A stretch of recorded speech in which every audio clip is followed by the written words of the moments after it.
Right. Hello guys and welcome to Barking Mad Tech. And well, actually no, welcome to a bit of this and a bite of that for the first time in a bit more than a year, if I'm not mistaken. That would probably be correct, yes. My name's Nick from Barking Mad Tech, and here we have Edwin from Snackit, the YouTube channel. Snackit. a fantastic Yep, Yu-Gi-Oh focused YouTube channel. more or less. More or less, it's a It bit depends on my unclear. mood. Yeah. Depends on his moods, and for me it depends entirely on me being asked to do anything at all on my YouTube channel, so there is that, I suppose. Today we've got a bit to talk about. We've got a fair few things to talk about, actually. Just general stuff. I guess to begin with, I guess we'll talk about what have you been up to lately in terms of your life. What's been going on? I am in the middle of a move that I have started foolishly. And then I am also reading about terrorism now for school, which is it's interesting. It's also very tiring. So I'm somewhere between life and death mentally. Mm. How about you? Well, I've been going back to school. Just started that last month. So Nice. that's been fun. Time consuming, but pretty fun. And then obviously I haven't had that much time. I've kind of transitioned back to console gaming, sort of reset the clock back to 2014 when I got the PS4. It's great. Mm, It's always good. You got not just one, but two consoles, right? Huh? that's exactly. I got the PS5, got that about a week and a half ago, and then today I actually got an Xbox Series S. Well, I ordered it yesterday, but it arrived today. But I guess I can talk a bit about my experience with this generation of consoles, this elusive generations of consoles, specifically talking about the PS5. Um, it's it's well, first of all, physically, it is absolutely massive for a console. I don't know if you've actually have you seen one up close?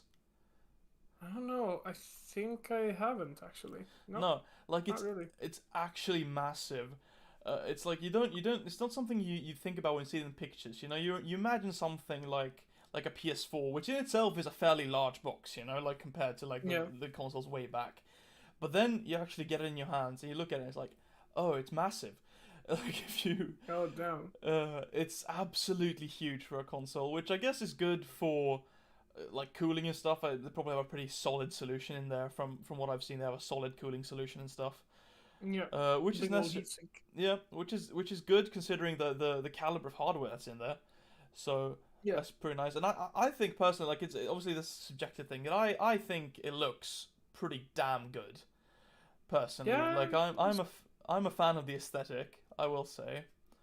Does have some pretty swanky curves. Yeah, I give it that. yeah. It's very modern Alienware, both in the color scheme and in like the sort of overall shape.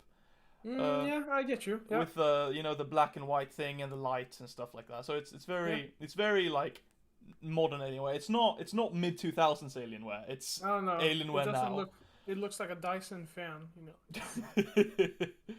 Yeah, Those things are pretty much. modern Alienware. Jesus Yeah, Christ. pretty much. Oh But yeah. in terms of actually using the consoles for the console for gaming, which is obviously what it's intended to do, I am actually quite impressed with what it can do.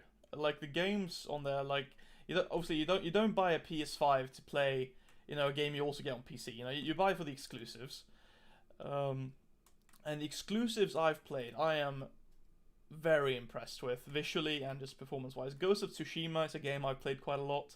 I finished it about 30 hours, 40 hours maybe. Just, Um, but it looks great. I think it runs at 4K 60. I'm not sure if the 4K is native or if it's checkerboard rendered. Either way, it looks really good, and there was not a single blip in terms of the performance that I could see with my eyes. Anyway, it was perfect 60 all the way through. It was very impressive. And then I also played Spider-Man, the Spider-Man remastered. And though that's pretty interesting because that one has a few performance modes. It has fidelity mode, which is 4K 30 with like all the ray tracing. That's a native 4K 30 and then ray tracing. Then it has a performance mode, which I think is dynamic 4K, but yeah. without ray tracing. And then it has performance RT mode, which is 60 FPS, and it has Yeah. ray tracing, and it does some sort of funky like very funky but fairly aggressive dynamic resolution scaling. So you end up with something. I think it actually tops out at 1440p, but then they use this very swanky sort of like temporal injection technique to get the image looking very sharp anyway. And from like that's the thing with consoles, they can get away with doing like dynamic resolution scaling a lot more than computer games can do because you generally sit like a fair bit further from the screen when you're playing a console game, so they can get away with an overall softer presentation, I think. Yeah. Which is beneficial for it, but I'm very impressed. I've also played a little bit of Ratchet and Clank: A Rift Apart, which the ray tracing in that game is super impressive. It looks really good. And they have also a bunch of performance modes. I've actually been playing in the 40 FPS fidelity mode, which they have enabled on 120 Hz displays. And I'm actually quite happy. It's a pretty smooth experience for that kind of game. There's really nothing twitchy in there. You don't need super fast reaction time. So 40 FPS ends up feeling alright. Like, obviously, higher is better. But considering the fact that you get native 4K and all the ray tracing goodness, it looks... it's probably my favorite way to play the game. And if you have a PS5 and a 120Hz display, that's how I recommend you play it. But beyond that, just overall... I find interesting, one of the things I like the most about the PS5 actually is the controller. Because the DualSense, like, they have redesigned it just physically shape-wise, right? So it's more comfortable in the hand than any DualShock was.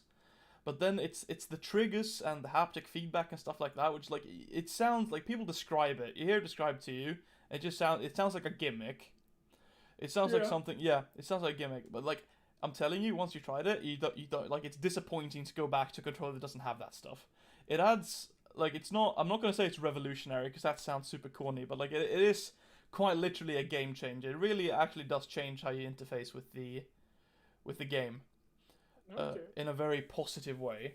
It works great in Spider-Man. Works great in Ghost of Tsushima.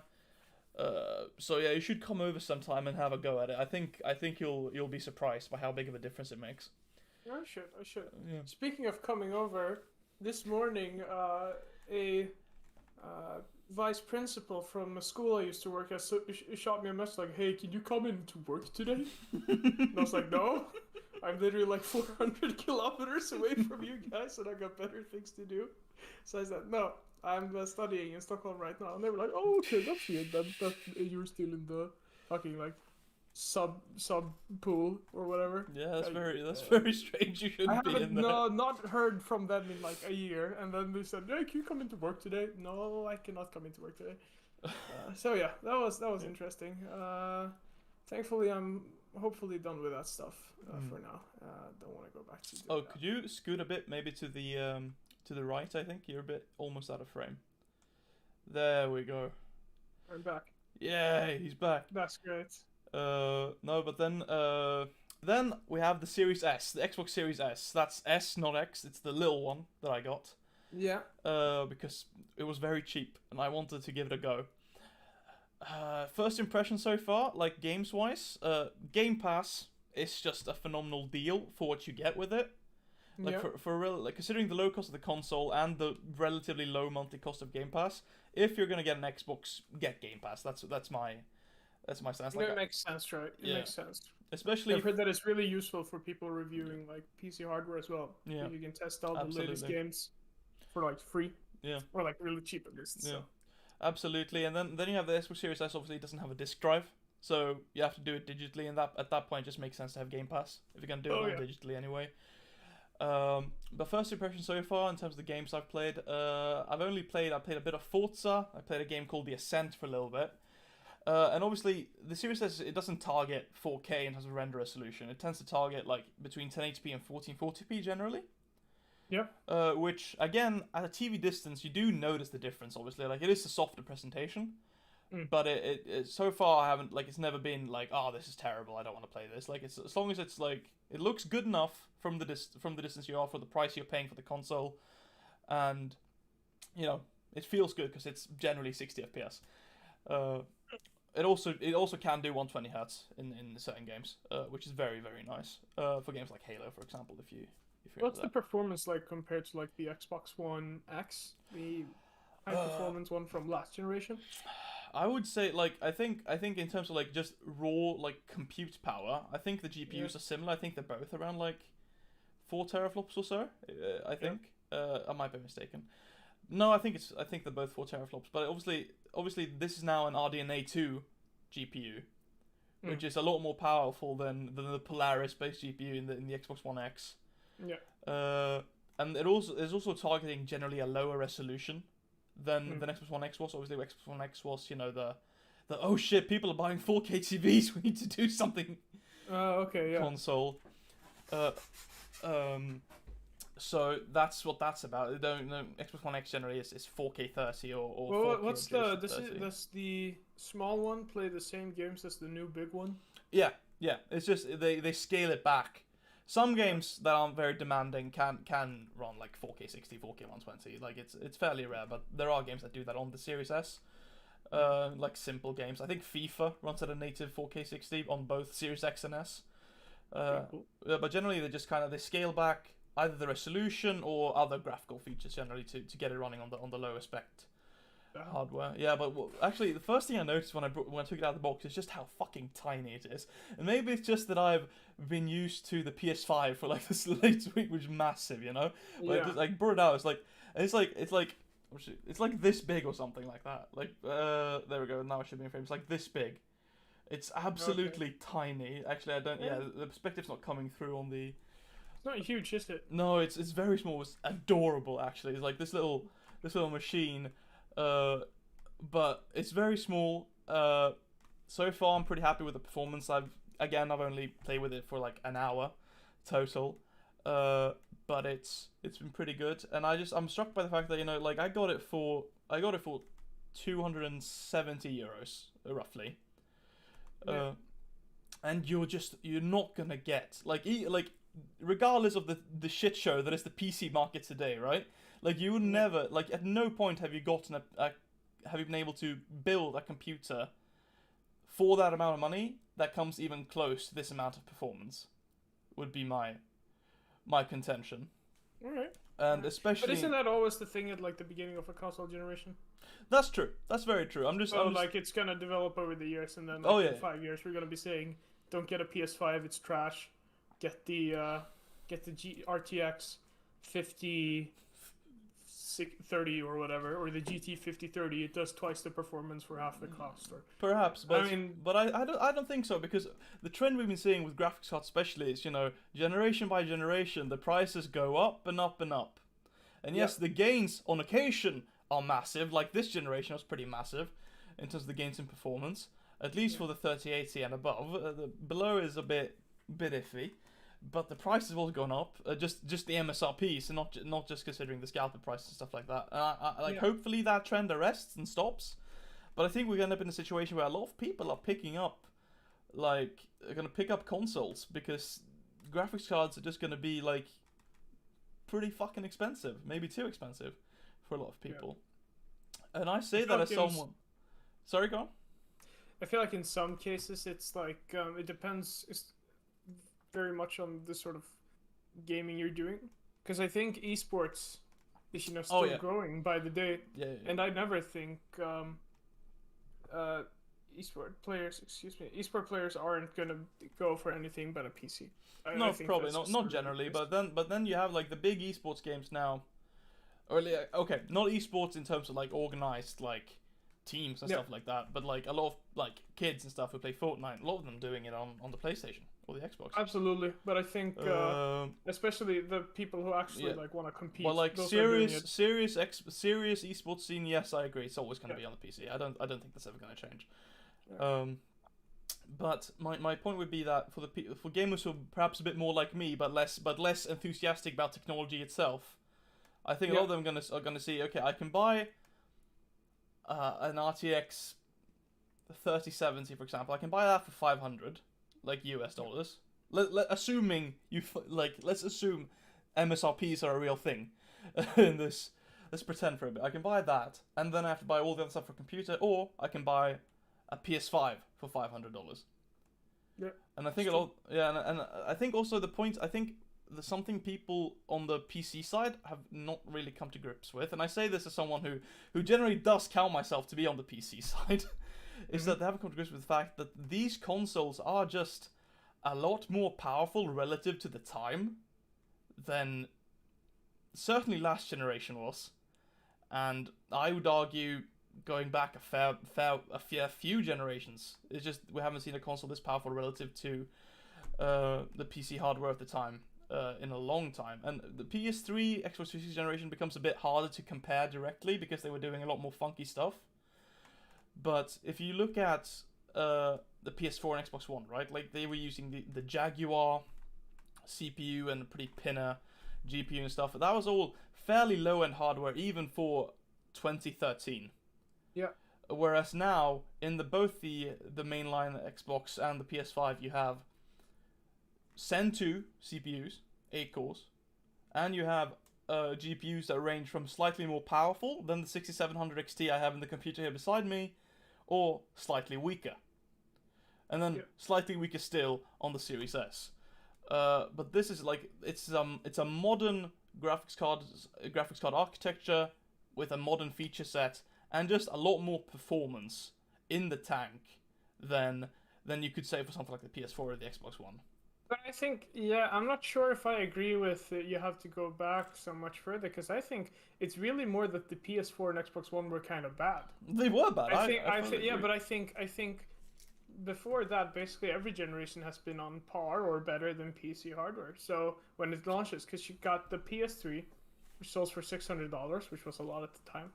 But it also had a 78 GTX, literally the best graphics card on the market at that time. It would be like the current gen shipping with a GTX 3080 Ti or 3090. Like I think that's the thing. And if you go back to the generation before, same story. PS2, the Xbox pretty powerful. You could argue that the GameCube maybe wasn't, but Nintendo's always been. I'll concede that point. I guess direct comparison does become a lot more difficult the further you go back with consoles because they were doing a lot more things differently than the computers were at the time. But with the PS4 and Xbox One, they did just transition to x86, like everything else. So they're essentially just computers with bad hardware, but the benefit of a lower level operating system. Exactly. Yeah, and I think that's the point really with the current that generation of hardware, the PS4 and Xbox One, because like the majority of our teenage years were during that generation, or our entire of our teenage years almost. So what that means basically is that we just have that as a reference point. It's like what was it like 8 years? No, 7 years. 8 years roughly, I think. Yeah, and even when it was released, it sucked. Yeah. So like I think that's the thing, because if you go back to like the SNES or Mega Drive days, you have like no PC could do scrolling. Like that wasn't a thing. Only consoles could do scrolling, like on like platformers and stuff, smooth scrolling. No one figured it out until id Software did it in like what 90 I think. Yeah, 90 with the Dangerous Dave game. So I think you have to, if you're comparing like PC and console hardware, I think it's more that the last generation sucked so much. The last one. Yeah. Rather than all the stuff before. The stuff before was pretty good. Now they did achieve a fair amount of very impressive titles, I think, on the PS4 especially, with something like God of War, which I don't know if you've actually looked at that in detail, but that looks shockingly good. Yes, it ran at 30 FPS, and not even a good 30 FPS, but it looked shockingly good. The new God of War? Or from 2018, Oh yeah, okay. It's very impressive that they managed to get that working on the PS4, considering. But stuff like that. So, but like overall, yes, just hardware-wise, it's weak sauce, very weak sauce. Whereas these new consoles, they're coming out of the gate with just some pretty hefty horsepower in there. Yeah, and hopefully it will be enough to keep them afloat for the rest of the generation without having to do massive. Yeah, but I think also with the advent of stuff like DLSS and FSR for AMD, we're kind of seeing, and obviously this has been the case for consoles for a fairly long time with stuff like checkerboard rendering and other reconstruction techniques. But native rendering, I think, like native resolution rendering, is at least for a fair amount of these these larger, more expansive single-player games is probably going to go away. I think. In terms to a large degree, I think we're going to see some sort of reconstruction and that stuff. Like assuming it's good enough image quality-wise, right? Assuming we're not losing massive amounts of detail. Yeah. I think that's probably in the end a good thing because if we can preserve most of the detail and get more performance, that's going to extend the lifespan of anything capable of doing the upscaling technique, you know, like regardless if it's a computer or a console. So I think we've got an exciting generation ahead of us, both for computers and for consoles.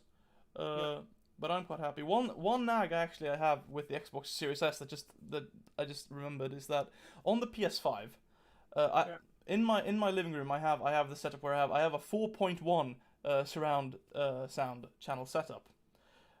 Which that means I have a stereo soundbar and then I have two small rear satellites. And on the PS1, I can kind of trick it into thinking that's a 5.1 setup because I can just say, no, I have a 5.1 setup here with my speakers, and then the soundbar will handle the down mixing. But for the Xbox Series S, it does a lot. I guess it's because it is more sophisticated software-wise. It can kind of tell, like, no, you don't have a 5.1 surround setup. That's not supported. And it's like, so I can only use stereo with the Series S, which is a bit of a shame, but it's a fairly minor niggle. But that's because I was thinking what were we talking about before? We're talking so performance down the line. Oh yeah. And I was thinking, how long do you think the generation is gonna last? Because I'm thinking 2027.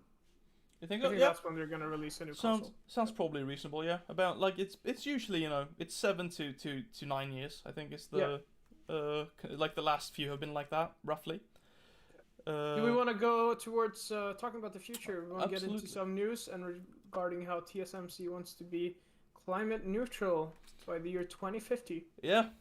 So apparently they're building some wind turbines or other sort of wind-powered things. So TSMC wants it for 2050 is going to be climate neutral. So they want to compensate parts of the business so they have no negative or positive effect on the climate. Now, you could argue that this is too little too late, and maybe it's dodging some of the other very pertinent issue regarding maybe, I would say, regarding maybe the people who are doing the mining for TSMC and Intel and other companies that make computer products, because that's a pretty big thing. However, I think it's good. Mark Liu says this. TSMC is deeply aware that climate change has a severe impact on the environment and humanity. As a world-leading semiconductor company, TSMC must shoulder its corporate responsibility to face the challenge of climate change. And I think that's good. And together with China's declaration of that they're not going to build any more coal-powered. What was it? Coal-powered. Coal power plants. Called? Yeah. Coal power plants. Exactly. Yep. No more coal power plants abroad. That's a pretty big. It's looking better. It's looking better. Not great. It's at least looking a bit better. Yeah. I guess it's a positive development. But I know it's a corporation. They're gonna do the exact bare minimum to skirt regulations and then nothing else. Exactly. Especially when it's TSMC, something that is quite literally.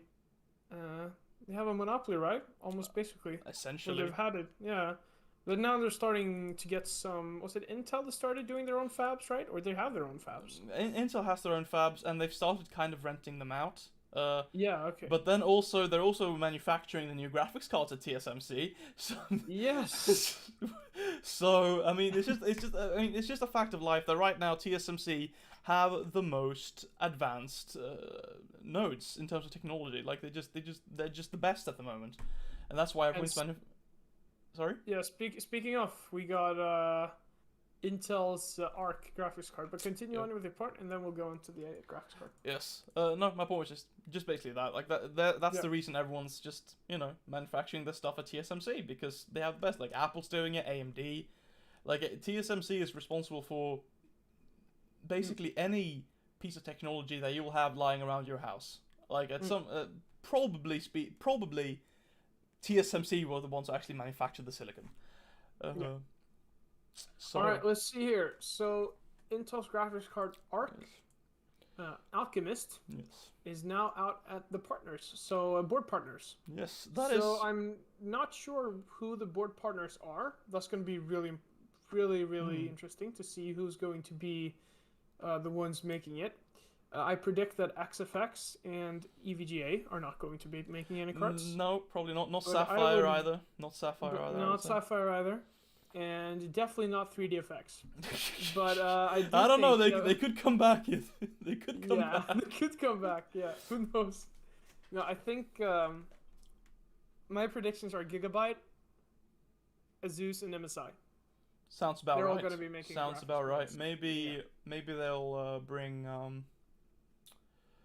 Actually, no. I think stuff like Palette and Gainwood. I think they're probably Nvidia exclusive as well. Yeah, I think they essentially are, not because they yeah. need to, but just because they are, like, Yeah. sort of. And then, interestingly, it's Raja Koduri doing it. Yeah. So that's, That's very interesting. What's also interesting is that it's on 6 nanometer TSMC. 6 nanometer. Yes. They beat everyone else at 6 nanometer allegedly. Which Actually, is no. very I guess. un-Intel-like, I guess. Yes, but since same. it's not their own fabs. Yeah. I think. Yeah, but then I just remember that it's not super impressive because Apple's on 5 nanometer already, so it doesn't really matter that much. But hey, it's cool, I guess. Yes. I think There's a lot of question marks in this spec chart. there's a lot of question marks. So we have no idea how many transistors there are. We have no idea what the area of it is. But it's a circuit, so who knows? Yeah. Then we got compute cores, 32 versus 48 and 40 on the 3070 Ti and the 67. And just to be clear, those are not comparable in terms of what they do. Like because they're so different. The architecture is so different. It's just, you're not comparable. It's just a point of interest. Yeah, and it's the same with the raster engines, I think. And the shaders, units. the shaders, all that stuff. The interesting thing to me is tensor cores. Yeah. So it has 512 tensor cores, and the RTX 3070 Ti, to put it in perspective, has 192. Yep. So that to me is really interesting. Yes, so I am really interested to see what's going to happen. It makes sense because Intel has always been, or at least like since it became much of a thing, has always been kind of on the forefront of like AI stuff. And tensors, obviously, that's their dedicated function. And I've seen like a demo video for Intel's version of DLSS. I think it's called like XCSS or something like that. Yeah. And obviously it's just a demo video. It was only 1080p. It's a YouTube video. Compression gets in the way. But from that video alone, which doesn't say much, it was very impressive. It looked about on par with DLSS 2.0 from Nvidia, which is miles better than AMD's FSR. Like I like FSR fine, but it's just not as good because it's only spatial. Yeah. But it's interesting. Yeah, I agree. It's interesting. And then we have so the tensor sort of or the sort of compute power we're talking about. It's supposed to be 16,368 gigaflops for the Arc card, for the Intel card. Right. Yes. And then on the Nvidia side for the 3070 Ti, it's 21,000, and for the 6700 XT, it's 13,000. So we'll see what happens. And then you go. L2 cache is also not sure. Nobody knows. And there are also very large question marks surrounding like how much VRAM it has, what frequency it's running at, what the bandwidth is. Which obviously that's to be expected. We're not expecting these out anytime soon, really. Like sometime next year. Yeah. Maybe. So the prospective one here is 16 gigabytes. Yeah. GDDR6. Now they are talking about a release date 2020. Yeah. Early 2022. Sorry. That would have been impressive if they released it in 2020. I think that's that would have been insane. They have so much AI power that they can make a time machine just with AI. Yeah, it's true. So many tensor cores, Yeah. Yeah. No, so I think it'll be really interesting to see where it goes. If nothing else, more competition on the market. Hopefully more cards on the market as well. I think that's the important part right now. Yeah, and it's also good that that's actually a point in favor of using the 6 nanometer node, because right now it's the 7 nanometer node that's really congested at TSMC at the moment, because AMD is making the consoles, like both series of consoles, their graphics cards, 2 generations of CPUs. Like it's a very congested node. So 6 nm hopefully will ensure a bit more supply. But then, hey, it's the 2020s. Apparently, disappointment is the name of the game when it comes to technology. We have no clue what's going to happen, but hopefully it will be a positive for everyone involved. I hope so as well. Everyone looking on from the outside, like us. If nothing else, it'd be nice to have more competition in the graphics card game. Absolutely. Like, I'm sort of surprised that there's not more fanfare about this. Yeah. Like, there's not more hype, because it's a new graphics card company, it's a new. Yeah, I don't know. I think people are just burnt out.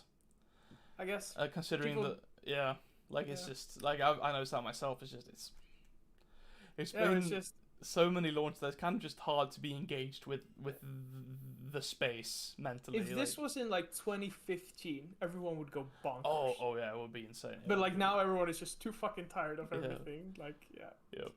Yeah, no. So I'm at the same time I am a bit surprised that there's not much more fanfare other than this. So which one do we want to do now? Do we want to go on to more graphics cards and talk about the RX 6600? Yeah. Let's knock them all out in one go here. Yeah. So yeah, you can take this one. My thoughts are kind of I'm mixed towards this because the 6600 XT was disappointing performance-wise. It was just like it's a 1080p card that they build, I think, as a 1440p card, and it's just like I don't know, 8 gigs at this juncture. It's just kind of like it's disappointing considering the price as well. I don't know. It's just like it's extremely underwhelming product, especially for the price. We don't have a price for the 6600 non-XT quite yet, but I don't know. I'm not super optimistic about it. If anything else, it's more, will it be available? Because like prices right now just don't really matter. I think that's the problem. Yeah, that's also true. You could price anything, and then they would. Yeah, I don't know. Yeah, I don't know. It's just I think there's people who are like, fuck it, I'm just gonna get a graphics card. I think that's gonna be like the same way the 6600 XT was for a lot of people. This is just gonna be the same thing. It's like, fuck it, I'm just gonna buy it. Like I'm not gonna get a 6700 or a 6800 or an RTX card. It's not gonna happen. So it's gonna be a graphics card. Yep. I just need something that can play video games better than what I have right now. Like it's just. I think that's. Yeah. Now that I got my Vega running stable, I'm probably just gonna sit. Yeah. On like it just, for a while. Yeah. I had another friend of ours. He DM'd me. He's like, yo, if I guess he hasn't been paying much attention to it all. He's like, if I was gonna upgrade my graphics card, what should I get? I was like, right now, nothing. Like fuck all. Yeah. Don't do it. And I was just like, no, but he has a 5700 XT. So like, just sit on that. It's gonna be good for like another. Like he's on 1080p as well, I think. So I was just like, just sit on it for another year or two. You'll be fine. You got it. No worries. And then just check in a year or two and see what's up then. Like how's it shaking out? Oh yeah, absolutely. Yeah, no, it's I mean it's another graphics card, I guess. It's what can you say? This is like the most paper launch of paper launches I've ever been around, I think. It's just any new graphics card, I just don't care. Yeah. Because it's like, it's not going to be available anyway. Yeah. It's just like, the next launch is going to be like either from Nvidia or AMD. It's just going to be like a little piece of paper that just has GPU written on it in crayon. Yeah. That's what they said out to journalists. It's going to sell out immediately. Alright, so, going on from that, we're going to talk about, right now we have problems getting our transistors and our circuits, but in 2023 it's expected that there will not be those issues, hopefully, and that it would be instead have an abundance of circuitry coming in. So let's see here. So IDC has made a analysis of the market. And in a combination of people being satisfied with, more graphics cards getting out there. Like, let's just take graphics card for an example. More graphics cards get out there, less people need graphics cards, and then demand lowers while, like, production is ramping up, it's going to level out more. So that's one of them. And then everyone is just, with the COVID, with the fabs not, like, operating right now, once everything gets up and running, will be producing much more apparently. Yep. So yeah, it's gonna be very. It's I guess my reaction to that meme is this big if true, you know, like it's that kind of. Yeah. I certainly hope it's true. I certainly hope they're correct, and that we're going to be in a situation where it's just like, oh, I have all these chips. What am I going to do with them? Ah! But and Intel is doing, or the EU is also doing some, really heading towards the transistor market. They want to become one of the, I guess, world powers or world fat sharks when it comes to transistors in the future. Yep. So it's gonna be really interesting to see what happens, yep. and if TSMC is gonna continue to dominate, or if they're gonna get challenged in this space, which I think is gonna be really important in the future. Probably. And something that everyone wants to keep track of. Yep. So yep, it's gonna be interesting. Yes. Absolutely. And then we have a Intel Core i9 processor that is better than a Ryzen processor. Oh right, yes. Intel Alder Lake, the new experiment, the 12900K supposedly found by a leaker on Twitter. You know how those guys are. They're always paying attention. 12900K beats the 5950X in performance, and I took a look at the statistics. It was interesting. It bodes well for Intel's experiment here, because what they've done is they've foregone the normal style. I'm not sure exactly what the core setup is. I don't remember. But I have it in front of me. It's 16 cores. 8 of them are Golden Coat, and 8 of them are Grace Mount. Yeah, exactly. So we have like 8 high performance cores that do the heavy lifting for games and stuff, and then we have the little cores for more background tasks. I guess is the I think this is the way they've been doing it on mobile for quite a while. Or at least some people are doing it on mobile for quite a while. It's also, I think, the way Apple's doing it with their M1 silicon. I think that's also kind of what they're doing, where they have this... Wow, it's actually, because it says here, they found it in the database for Ashes of the Singularity, who just got updated for 16 core processors. Yeah. I did not know that game was still used for benchmarks. Oh yeah, it is. It is because it's good at using CPUs in a way that no other games use CPUs. Oh yeah, which is very good when you can benchmark a game that isn't like any other benchmark. Yeah. So if you're playing Ashes of the Singularity, you know exactly what you're getting. Otherwise, I don't know, man. It's one of those things. It's just a small thing. I just want to go off on a slight rant here. When game reviewers choose to review games that nobody plays just because they're good at using a processor, it's not doing anyone a service, because people want to know what they perform in the games that they are going to play. They don't care about how it's going to perform in Ashes of the Singularity that much. It's nicer to have a higher number, I guess. But if you don't know what the real world performance is, I think the idea is it's stuff like that is true. It's true to an extent, I think, but I think also stuff like Ashes of Singularity or 3D Mark and stuff like that, it's useful not for showing real world performance, but it's useful for showing comparative performance. I would agree on that. Yeah. Because you have something that is repeatable without any margin for change. And you can do it to use... So if you're comparing something like the 12900K or whatever to the 5950X, Ashes of the Singularity is a perfectly fine benchmark, not because it shows this is what's going to do in games, but because, this is that much more powerful than this. That's the use case for those kinds of... I suppose. Kinds of benchmarks, I think. Then at the same time, it's also a way of admitting that most people who watch graphics card reviews are not really prospective buyers who just want graphics card because they want to play Counter-Strike better. They want graphics card because they are interested in the technology as well. They have invested interest. I think that's true for most people most things in this area though, because most people who are playing games on the PC are not building their own PCs.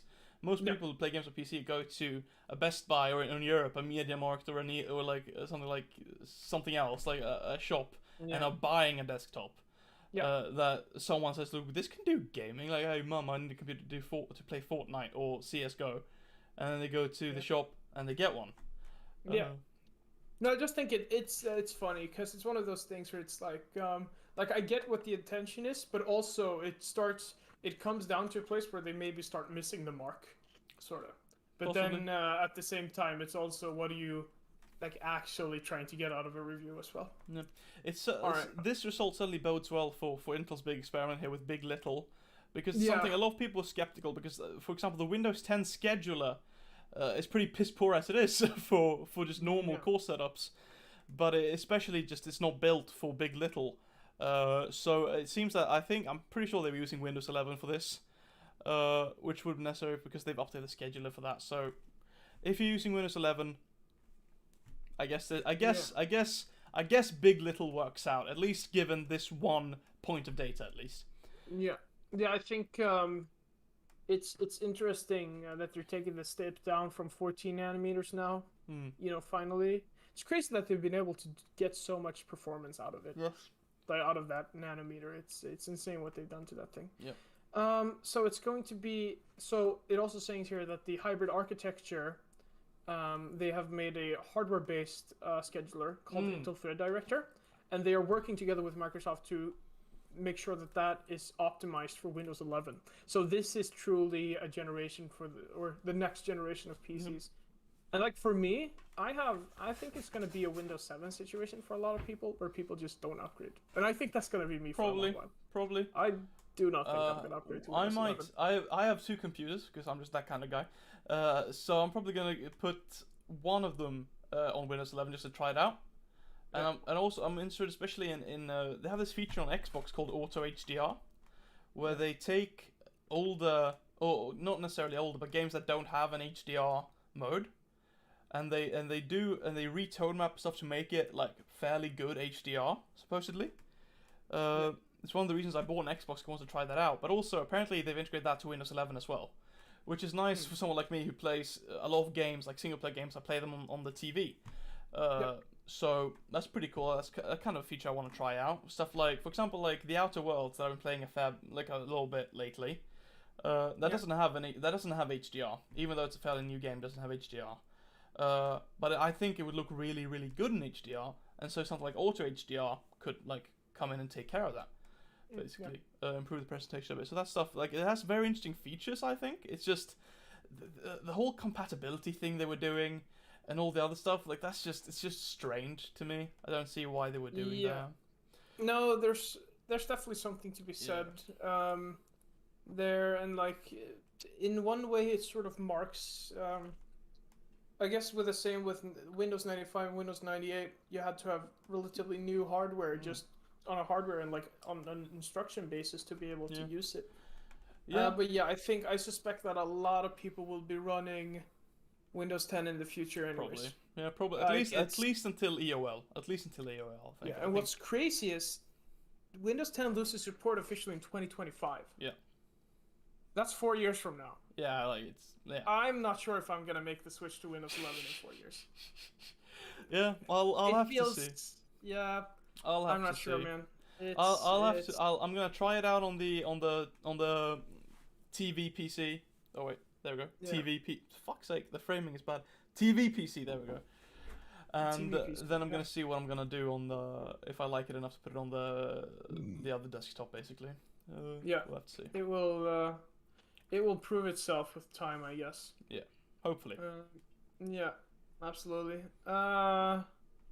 So, do we have anything more? So, well, there was the CS:GO tournament that you. Yes, in Stockholm. Yes, there is the Global Offensive Major to be in Stockholm this November, from what I've understood it. Now, this is very interesting because to me, Counter-Strike is, even if you don't play the game, it's very easy to watch Counter-Strike because it's very obvious what is happening on screen.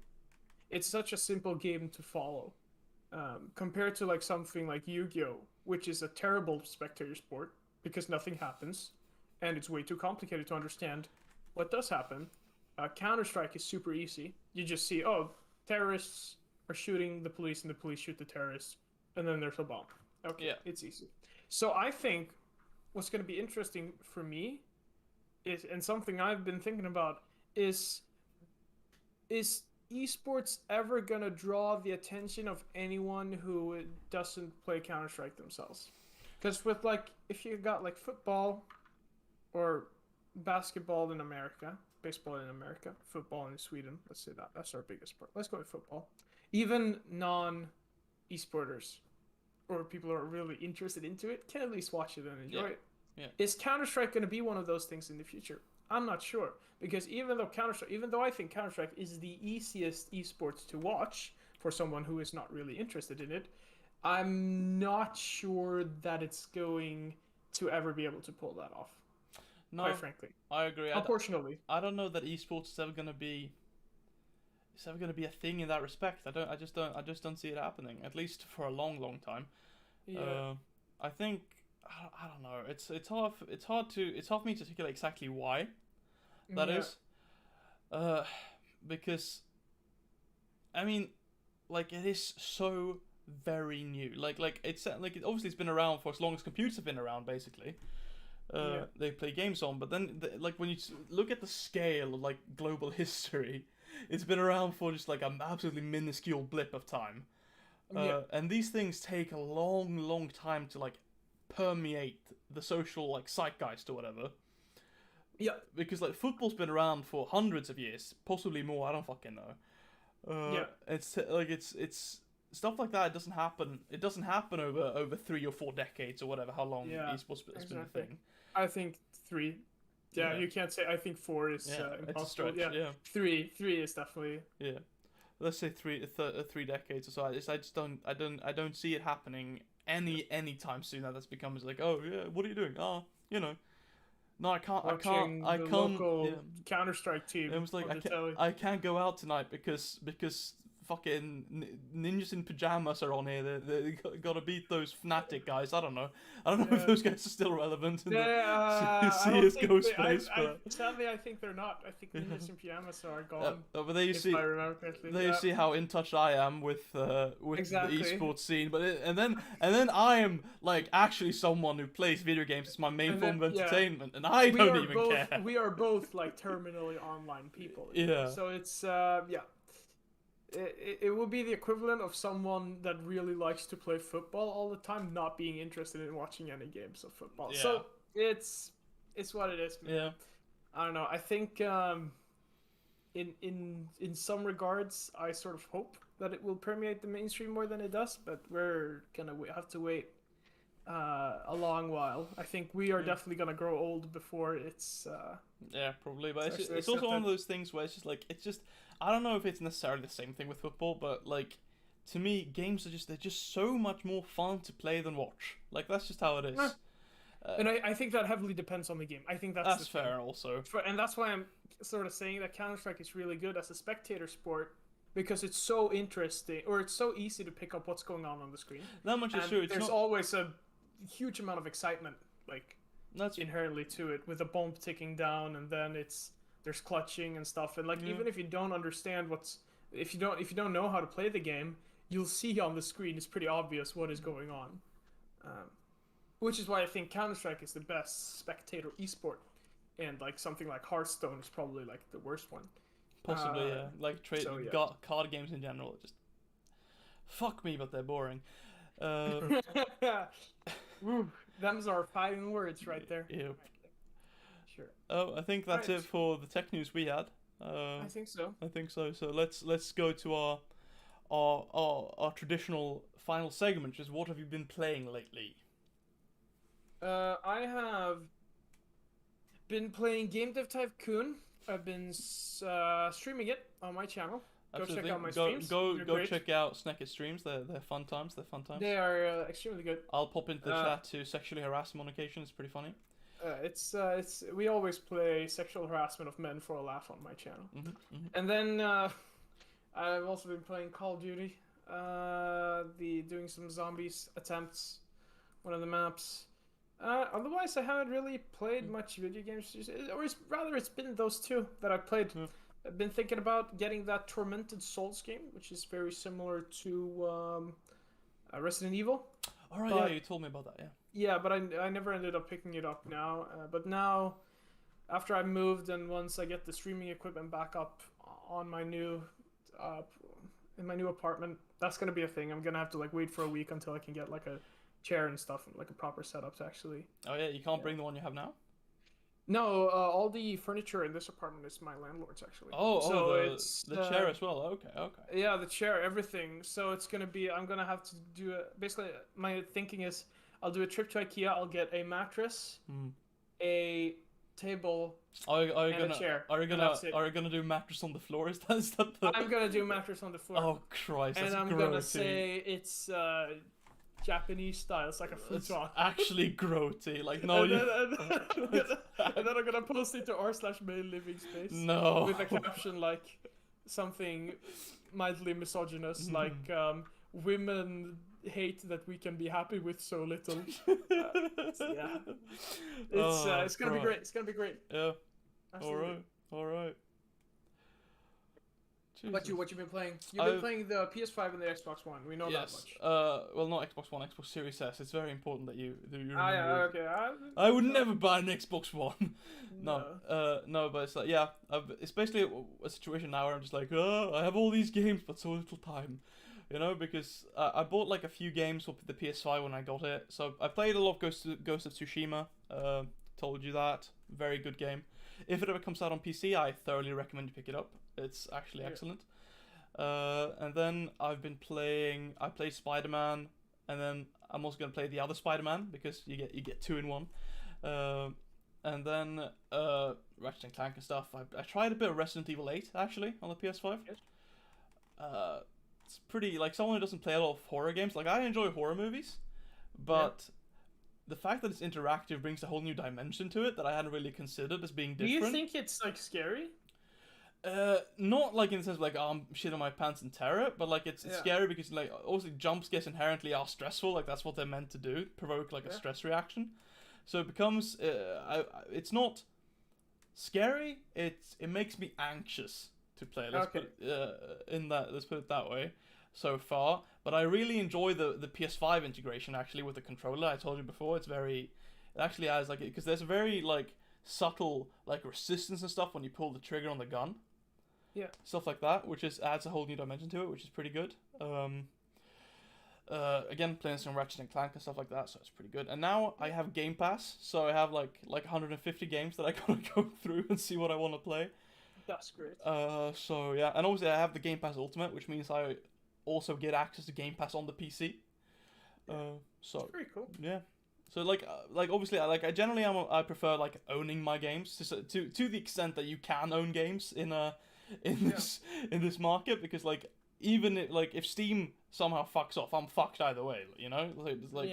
So to the extent that I can own games, I generally prefer to, but Game Pass is just such a good deal that it's just kind of hard to resist if you're gonna have an Xbox.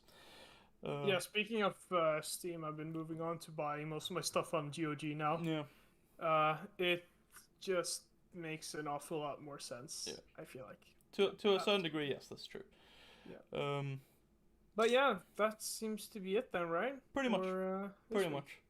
Yes. Right. So thank you all for watching. I hope you've all enjoyed the podcast. Hopefully we'll be back a bit sooner than a year from now. But it depends on how much time we have and if the mood strikes, let's say. Yes, it will. Time will tell. Time will tell. If not, maybe we'll see I'll you. have my master's degree by then. Yeah, time will tell. Maybe, if nothing else, we'll probably see you in a year and a half or something. Sure. But anyway, thanks for watching. If anyone's watching, I actually haven't paid attention to the YouTube chat or anything.